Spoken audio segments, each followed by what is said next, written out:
وبركاته.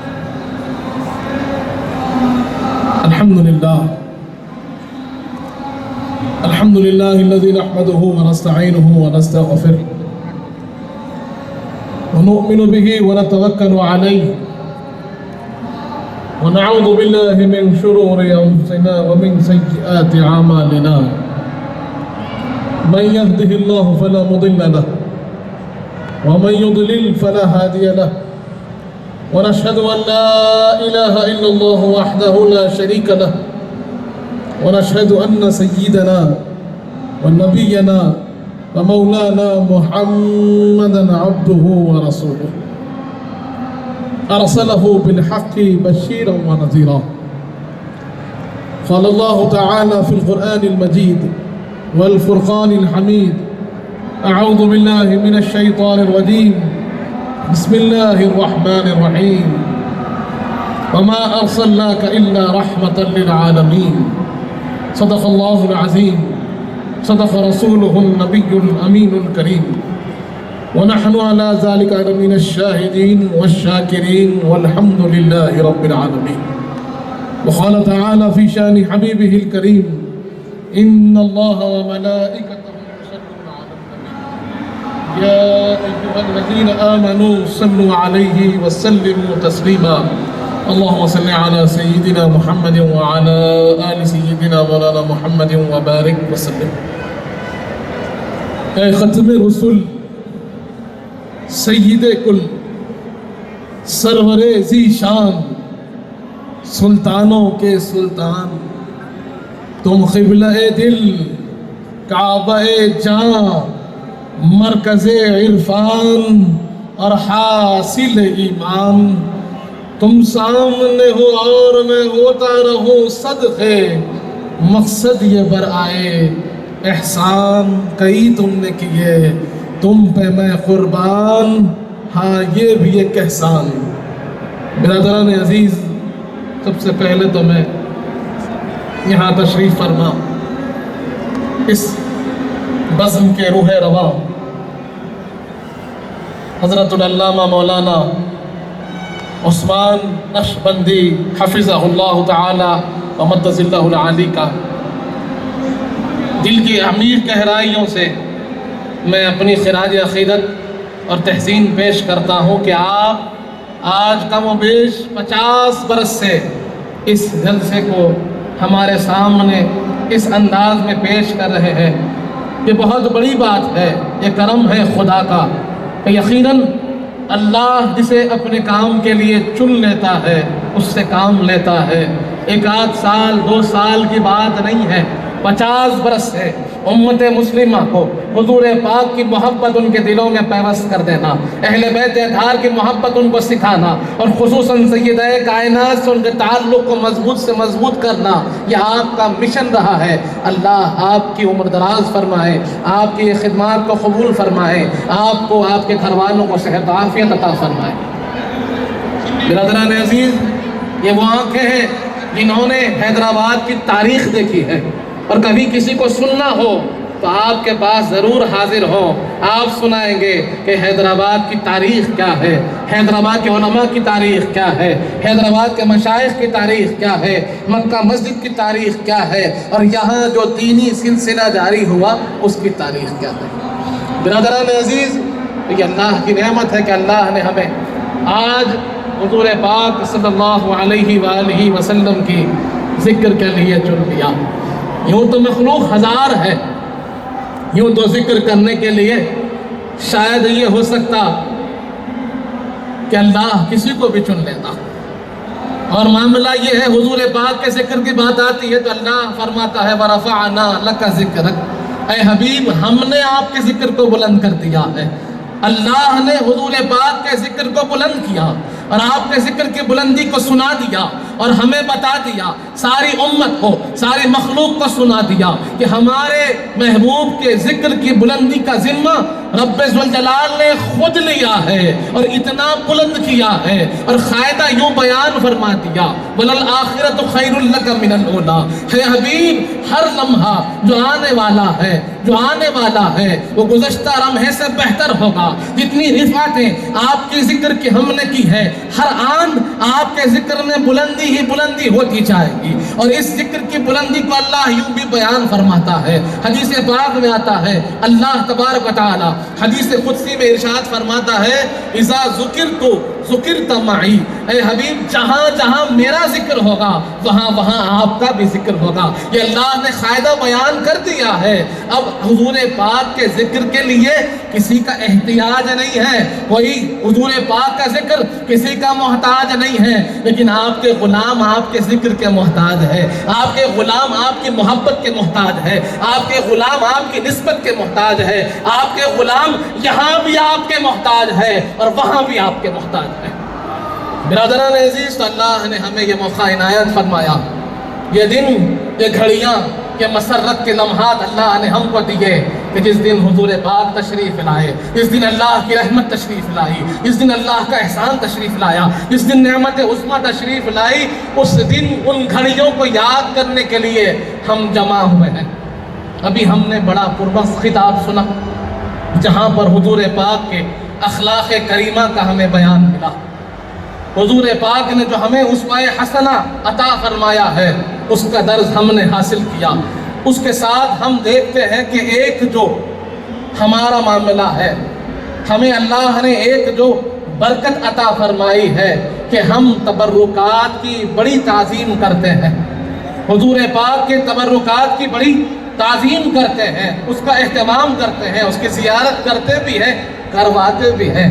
لوگوں کے ذہنوں میں یہاں پر کبھی خیال بھی آتا ہے کہ یہ تبرکات اور اس سے برکت حاصل کرنا یا پھر ان نسبتوں کا خیال رکھنا، اس کی کیا اہمیت ہے، اور دین اسلام اس بارے میں ہمیں کیا سمجھاتا ہے۔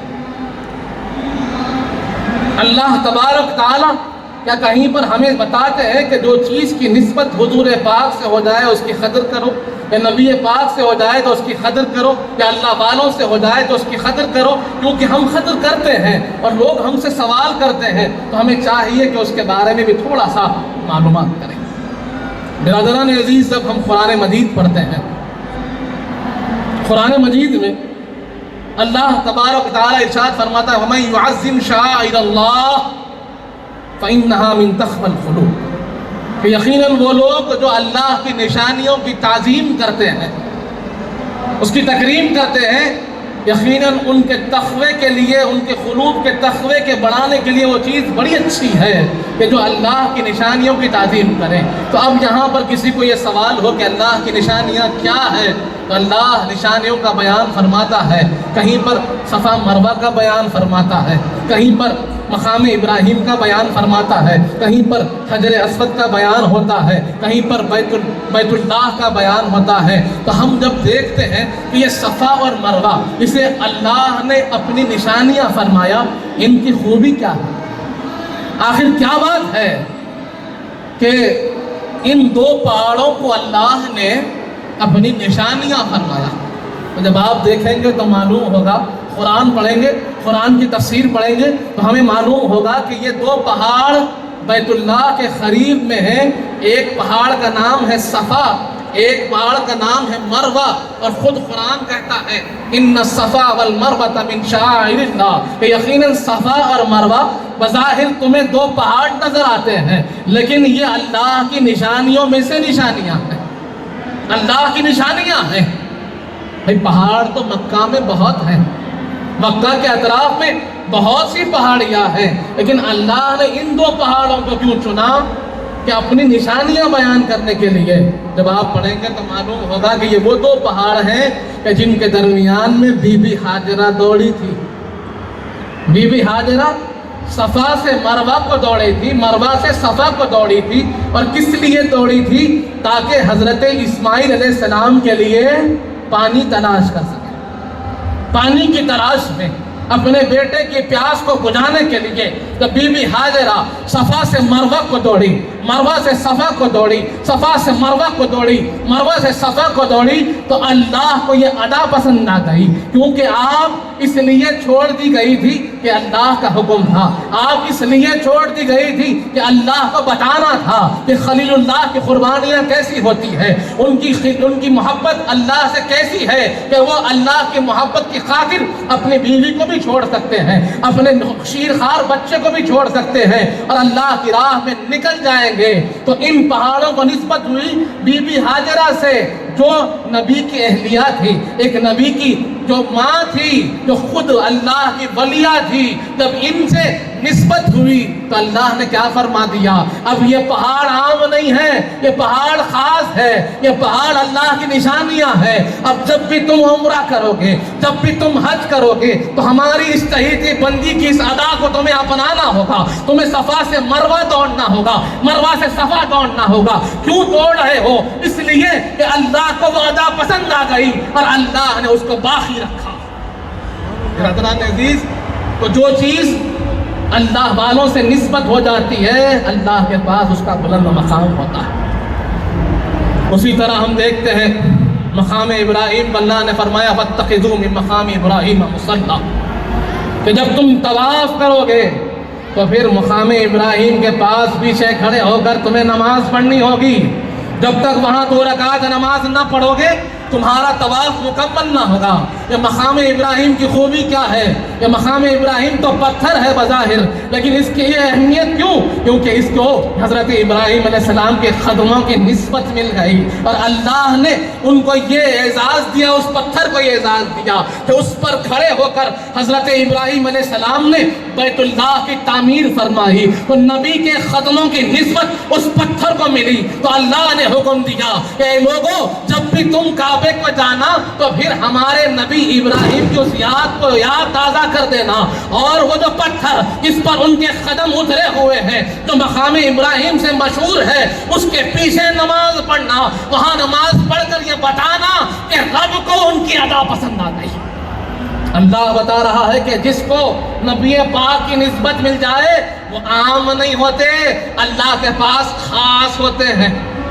اسی طرح اللہ تبارک و تعالیٰ نے سورہ یوسف میں فرمایا کہ جب حضرت یعقوب کی آنکھیں چلی گئی، روتے روتے روتے روتے اپنے بیٹے کے فراق میں آپ کی آنکھیں چلی گئی، حضرت یوسف مفقود ہو گئے، آپ کے بھائیوں نے آپ کو لے جا کر کنویں میں ڈال دیا، اللہ نے باقی رکھا، اللہ نے آپ کو وہ زندگی عطا فرمائی، وہ مقام عطا فرمایا۔ کہ ایک وقت ایسا بھی آیا کہ آپ کے وہ بھائی جو آپ کے قتل پر آمادہ تھے وہی آپ کے سامنے آ کر نادم ہو گئے، سرنگو ہو گئے، اور پھر انہوں نے اپنے والد کے بارے میں پوچھا، بتاؤ بھائیو میرے والد کیسے ہیں؟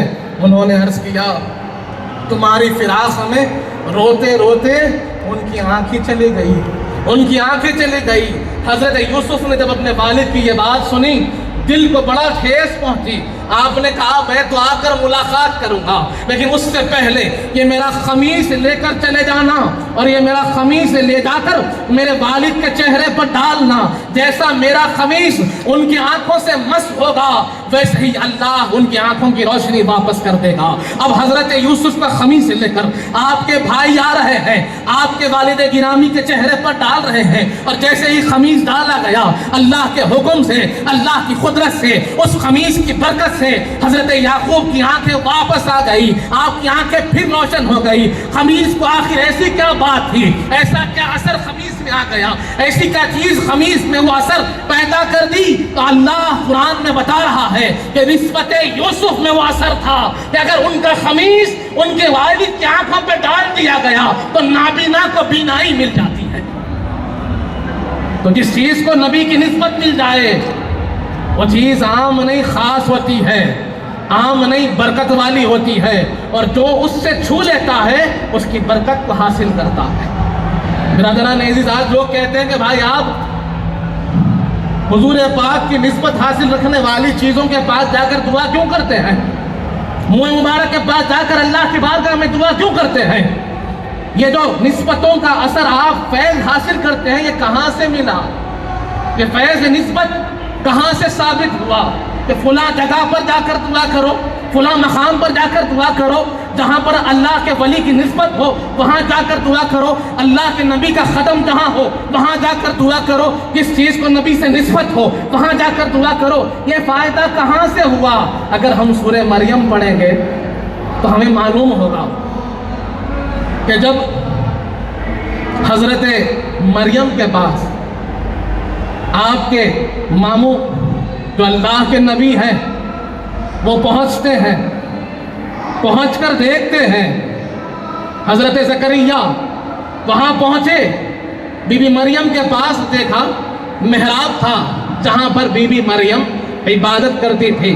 قرآن فرماتا ہے کہ وہ محراب میں حضرت زکریا نے دیکھا کہ وہاں پر ایسے پھل موجود ہے جو اس وقت اس موسم میں نہیں پائے جاتے تھے۔ قرآن کہہ رہا ہے ایسے پھل موجود تھے جو اس موسم میں نہیں پائے جاتے تھے، بے موسم پھل تھے۔ تو آپ نے پوچھ لیا اے مریم یہ پھل کہاں سے آ گئے؟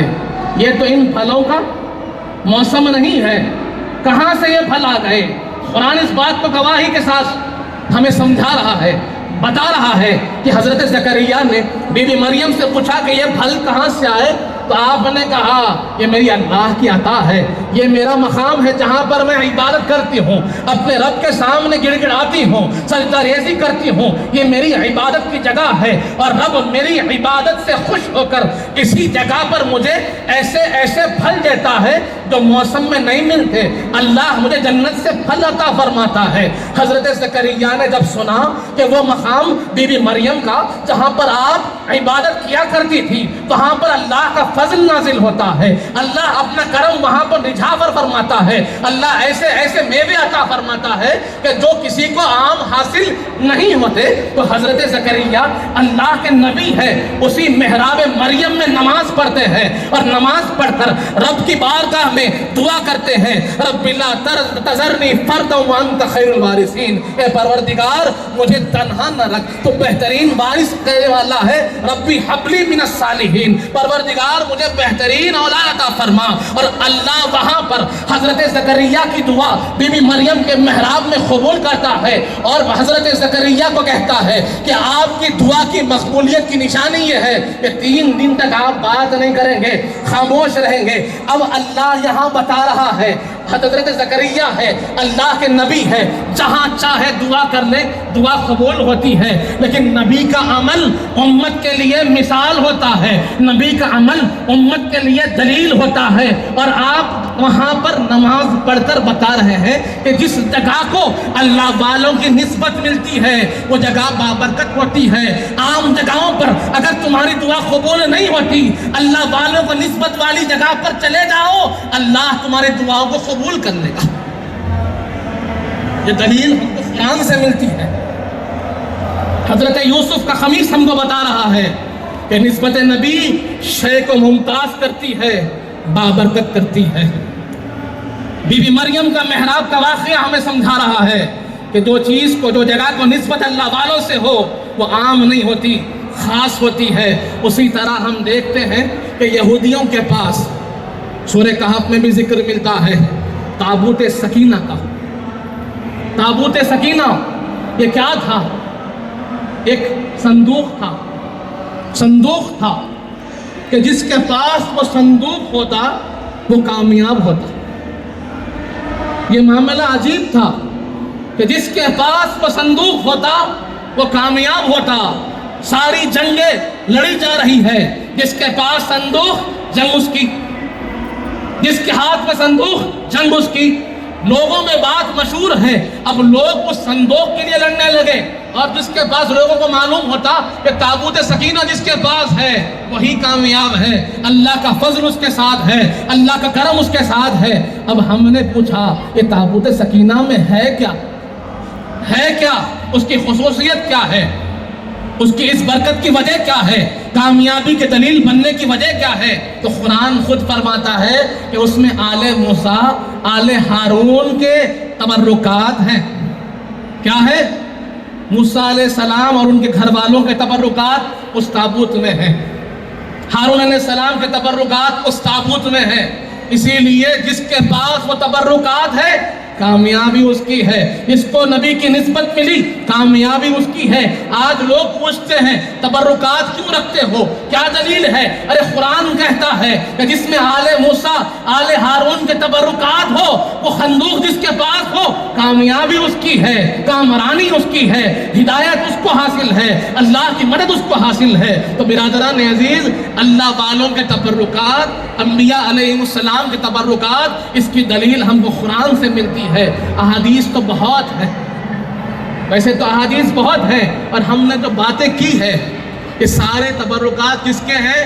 حضرت موسیٰ کے ہیں، حضرت ہارون کے ہیں، حضرت یوسف کے ہیں، بی بی مریم کے ہیں، اصحاب کہف کے ہیں۔ اب یہاں سوال، ہم جس کے تبرکات کی بات کر رہے ہیں وہ کون ہے؟ وہ رحمت للعالمین ہے، سید المرسلین ہے، شفیع المذنبین ہے، سید ولد آدم ہے، وہ ذات گرامی جس کو ہم حبیب کبریا کہتے ہیں، رسول مصطفیٰ کہتے ہیں، وہ ذات سارے انبیاء کی صدر ہے، سردار ہے، آقا ہے۔ جب ان کے ماتحت جو ان کے پیچھے چلنے والے انبیاء ہیں، ان کے تبرکات کا یہ عالم ہے کہ فتح و کامیابی حاصل ہو جاتی ہے۔ اور جس کے پاس رسول پاک کی نسبت ہو، جس کے پاس رسول پاک کے تبرکات ہو، اس کا مقام کیا ہوگا؟ برادران عزیز، تبھی تو سارے یہودی کہتے تھے، لوگوں کو ڈراتے تھے پہلے حضور پاک کے آنے سے پہلے کہ نبی آخر الزمان آنے والے ہیں، خاتم الانبیاء آنے والے ہیں، اور جس کو ان کی نسبت ملے گی وہ کامیاب ہوں گے۔ وہ نسبت کس کو ملی؟ امت مسلمہ کو ملی۔ وہ کامیابی کی دلیل کس کو ملی؟ ہم کو ملی۔ حضور پاک کا دامن کسے ملا؟ ہمیں ملا۔ حضور پاک کے امتی کون کہلائے؟ ہم کہلائے۔ حضور پاک کس کے درمیان تشریف لائے؟ مومنین کے درمیان تشریف لائے۔ تبھی تو رب نے فرما دیا لَقَدْ مَنَّ اللَّهُ عَلَى الْمُؤْمِنِينَ إِذْ بَعَثَ فِيهِمْ رَسُولًا، کہ تحقیق کے مومنین پر اللہ کا یہ احسان ہے کہ جب کہ ان کے درمیان رسول پاک کو ہم نے بھیجا ہے۔ برادران عزیز، ہم دیکھتے ہیں، ہم حضور پاک کے منہ مبارک کی زیارت کرتے ہیں، حضور پاک کے منہ مبارک کی ہم زیارت کرتے ہیں، تو ہمیں اس خیال ہوتا ہے کہ کیا یہ زیارت کرنا درست ہے کہ نہیں ہے، اس کے لیے کوئی دلیل ہے کہ نہیں ہے۔ میں زیادہ وقت نہیں لیتا، آخر دو باتیں کہتا ہوا بات کو ختم کر دوں کہ جب ہم آثار مبارک کی زیارت کو جاتے ہیں تو لوگ ذہن میں سوال ڈالتے ہیں اس کے لیے کوئی دلیل ہے کہ نہیں؟ تو صحیح مسلم اٹھا کر دیکھیے، سنن ترمذی اٹھا کر دیکھیے، ابو داؤد اٹھا کر دیکھیے، آپ کو وہاں پر احادیث کریمہ مل جائیں گے جہاں پر بی بی ام سلمہ رضی اللہ عنہا کی حدیث بھی ہمارے پاس ہے کہ اہل مدینہ میں اگر کسی کی طبیعت خراب ہو جاتی، کسی کے پیٹ میں درد ہو جاتا، کسی کو کوئی بیماری لاحق ہو جاتی، تو وہ بی بی ام سلمہ کے پاس آتے۔ بی بی ام سلمہ یہ کون ہے؟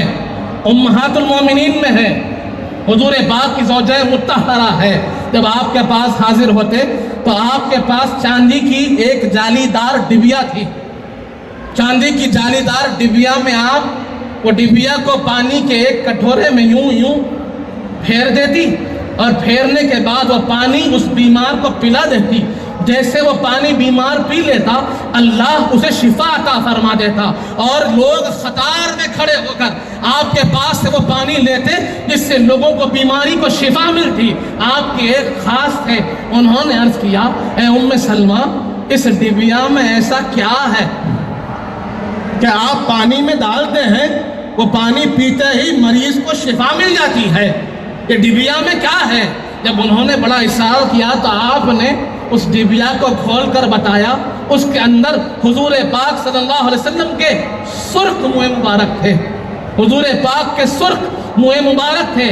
آپ فرماتی ہیں کہ جب میں یہ ڈالی دار ڈبیا پانی میں یوں پھیرتی ہوں تو یہ پانی کو اس منہ مبارک کی نسبت ملتی ہے، اور جب اس پانی کو منہ مبارک کی نسبت ملتی ہے تو وہ پانی عام نہیں متبرک ہو جاتا ہے، اور جو وہ اس کو پیتا ہے اللہ اسے شفا عطا فرماتا ہے۔ لوگ پوچھتے ہیں کہ زیارت کہاں سے ہے؟ ارے زیارت بی بی ام سلمہ نے کروائی ہے۔ یہ پانی غسل کا پینا کہاں سے ہے؟ یہ بی بی ام سلمہ نے پلوایا ہے۔ ان سے بڑھ کر حضور پاک کی سنت کو جاننے والے کون ہیں؟ دین کو ماننے والے کون ہیں؟ پلانے والے بھی صحابیہ ہیں، امہات المومنین ہیں، پینے والے بھی صحابی رسول ہیں۔ اس سے بڑھ کر کیا دلیل ہو؟ ہمیں چاہیے کہ بڑے احترام سے منہ مبارک کی زیارت کریں۔ اسی طرح لوگ پوچھتے ہیں کہ بھائی اتنے منہ مبارک کہاں سے آئے؟ اتنے کہاں سے آ گئے؟ کیسے اتنے مل گئے؟ تو معاملہ یہ ہے، جب آپ حدیث پاک پڑھیں گے تو معلوم ہوگا۔ حضرت انس بن مالک رضی اللہ عنہ روایت فرماتے ہیں کہ جب حضور پاک صلی اللہ علیہ وسلم اپنے زلف اطہر ترشواتے، اپنی اصلاح بنواتے، تو صحابہ اکرام آپ کے ارد گرد چکر لگاتے۔ صحابہ اکرام کی محبت کا انداز بھی دیکھیے کہ آپ کے ارد گرد صحابہ اکرام چکر لگا رہے ہیں۔ کس لیے؟ کہ ادھر منہ مبارک ترشوائے جائیں۔ حضور کے زلف اطہر اپنے ہاتھ میں لے لیتے، حضور پاک کے زلف مبارک اپنے ہاتھ میں لے لیتے، اور حضور پاک حکم دیتے لوگوں کو بانٹ دو۔ حضور پاک کیا حکم دیتے؟ اے صحابہ، یہ میرے جو زلف اطہر تم نے اپنے ہاتھوں میں رکھے ہیں، سب ایک ایک لے لینا، بانٹ لینا۔ سرور کائنات نے اپنی حیات بابرکت میں ہزاروں منہ مبارک تقسیم فرمائے، تبھی تو ہم دیکھتے ہیں کہ یہاں بھی جلوہ ہے، وہاں بھی جلوہ ہے، یہاں بھی برکت ہے، وہاں بھی برکت ہے۔ اور حضرت ابن سیرین ارشاد فرماتے ہیں کہ ایک مرتبہ میں حضرت انس بن مالک کے پاس گیا، ان کے گھر گیا، ان کے گھر والوں سے ملاقات کیا، تو انہوں نے مجھے حضور پاک کے منہ مبارک کی زیارت فرمائی، زیارت کروائی۔ انہوں نے کہا، حضرت ابن سیرین عرض کرتے ہیں، خدا کی قسم اگر ساری دنیا کی پاس ہوتی تو اس منہ مبارک کی حصول کے لیے، اس برکت کو حاصل کرنے کے لیے ساری دنیا کی دولت لٹا دیتا۔ اس کی برکت کو کون سنا رہے ہیں؟ ابن سیرین یہ تابعی ہیں۔ آپ فرماتے ہیں کہ اگر سب کچھ لٹانا پڑتا تو حضور پاک کی اس برکت کے لیے، اس آپ کے آثار مبارک کے لیے سب لٹا دیتا اور اپنے پاس اسے اٹھا کر رکھ لیتا۔ صحابہ اکرام جب وصال فرماتے تو وصیت کرتے کہ میرے آنکھوں میں حضور پاک کے منہ مبارک رکھ دینا۔ ارے صحابی ہے، کیوں کر رہے ہیں؟ کیونکہ جانتے ہیں اس کی برکت کیا ہے۔ حضور پاک کے ناخن مبارک ترش پاتے، صحابہ اکرام کہتے میرے آنکھوں میں، میرے ہونٹ میں رکھ دینا تو مجھے تدفین کر دیا جائے۔ صحابہ اکرام بتا رہے ہیں کہ یہ کوئی عام چیز نہیں ہے، حضور پاک کی نسبت رکھنے والی چیز بابرکت ہوتی ہے، دنیا میں بھی فائدہ دیتی ہے، خبر میں بھی فائدہ دیتی ہے۔ برادران عزیز، تو یہ ہمارے لیے بڑی خوش نصیبی کی بات ہے کہ ہم حضور پاک کی آمد کا جشن بھی مناتے ہیں، آپ کا ذکر بھی کرتے ہیں، آپ کو یاد بھی کرتے ہیں، اور ساتھ ہی ساتھ حضور پاک کے آثار مبارک کی زیارت بھی کرتے ہیں، بڑے ادب سے، بڑے احترام سے۔ انہی چند کلمات کے ساتھ آپ سے رخصت ہوتا ہوں۔ آخر دعوانا ان الحمدللہ رب العالمین۔